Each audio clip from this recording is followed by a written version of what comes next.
ano po ang kanyang experience dito sa Gateway. So may we call on Miss Wilma Zeta.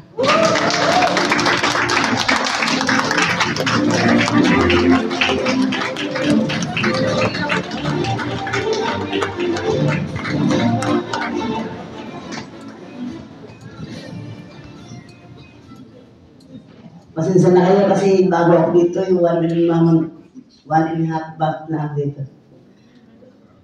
Para sa lahat, pasalamat ako si Lani na nagtutulong sa akin. At ang mga Picasos, Edmund, si Lailani, Diamond Star, si Lani, Picasos,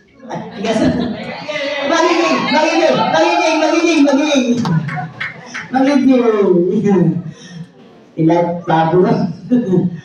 Si Marmeli. Diamond Star. At mga members. Lahat po ito. Ako ay si Wilma Zeta. I-share ko lang ng kaunti yung aking naranasan dito sa loob ng isang buwan at kalahati. Noong ako'y mag-take, March 1.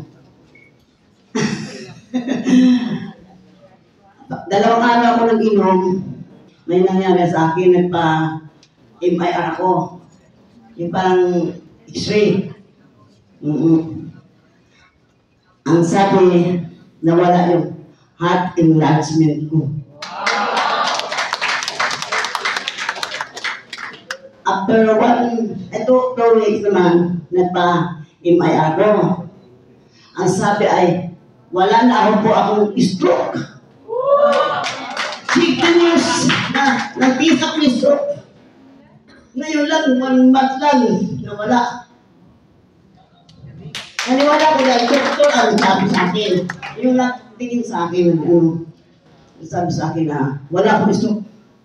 Hindi ko pa nagpaniwala dahil siyempre, 16 years ako nagtiis na stroke ko. Marami akong herbal na joint ko. Mga 10 yata. Na-depend ko. At nagluga pa ako. Pero nung nakilala ko sa Remy, inalis ko ng luga ko. Hindi ako nagluga. Napilit ako ng beat. Ng luga. Almost 150,000. Wala pa rin papabago eh. Pero may papabago rin. Pero iba-iba to na 1 month. Kasi dati nakahiga ako. Tapos naka-wheelchair ako. Tabingi ang bibig ko.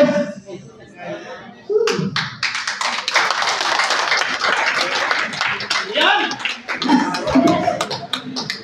Doctor, nakita ko sa may office. Ako, may pastor. Halika, magtitismod ako. Yan, kaya na dito siguro siya. Sabay lang tayo eh. Nakakasanti ka na. Nag-CR kasi ako. At ini-greet ko nito ang aking mga bagong gis, si Sister Los at saka Sister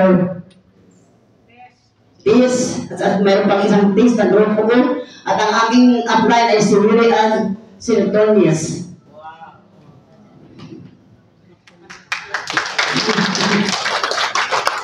Ngayon ba akong ikwento sa aking apo? Sumali ng escaping room ba yun? Yung gano'n? Sabi ko, painumin ko ito ng short watcher, isang inom-inom. Ngayon ko lang nakita ang aking apo na mag-kilos iba-iba. Iba ang kumilos siya nung mag-inom siya ng torture. Ang lakas talaga. Nanalo pa siya. Wow!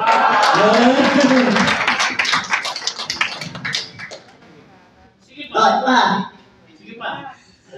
Yung kukulit ako na buko. Dati pag nakulit ako ang cutter, kinakagat ko. Bago ako napugupit na buko. Ngayon, nagupit ako, wala nang kagat ng kinakagat ang cutter ko. ito man siya mga sa aking anak na nurse. Dahil ang mismo nung ini-invite dito, ayaw. Kasi nadala na siya, ilang herbal lang ngayon ko. Sasabi niya sa akin, wala yan, Ipit. Ang dami mo na sinalihan. Ayoko na dyan. Kasi sinasabi ko talaga siya. Pinapamember ko siya. Ngayon lang, nag-ayaw. Kung kailan pa ako lakad ng matuloy. Nakatakbo. Hindi ako marunong magtakbo. Ngayon lang. Nangita ko sa referee. Yan lang, wala na ba akong naisipin.